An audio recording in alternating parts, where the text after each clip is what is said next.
Pour l'actualité française avec cette question, quel est le point commun entre l'hôtellerie, la comptabilité, le design ou l'agronomie? Tous ces secteurs professionnels sont accessibles grâce à un baccalauréat technologique. Il est moins connu que les filières généralistes et professionnelles. Le bac techno forme tout de même chaque année près de 150 000 jeunes, comme ceux qu'on rencontrait dans un lycée d'Amiens, Marie Croxel et Jean-François Drouillet. Échanger sur un projet, parce que même si la personne, il chauffe encore. Trouver des solutions, c'est exactement ce qui a séduit Nathan dans la filière technologique.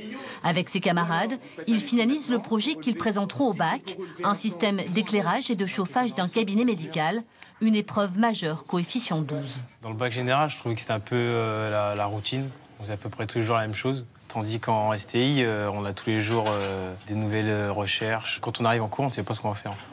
C'est en fin de seconde générale que Nathan opte pour la filière Sciences et technologies de l'industrie et du développement. Trop juste en maths pour un bac S, mais très intéressé par les énergies nouvelles.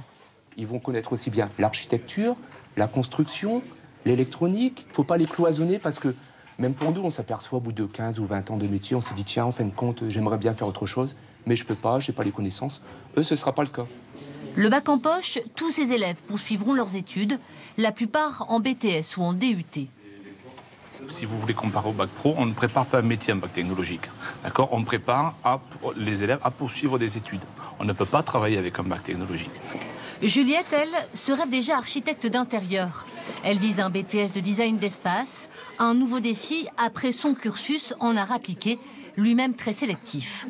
Quand je suis rentrée, il devait en prendre une classe, donc 30-35 élèves sur 500 à peu près, demande. Il faut vraiment se détacher ou avoir une personnalité, etc. et travailler aussi. L'an dernier, au lycée Édouard Branly, la moitié des bacheliers technologiques a intégré un BTS, un peu plus de 15% des IUT. 20% ont rejoint les bancs de la faculté, une poignée des classes prépa.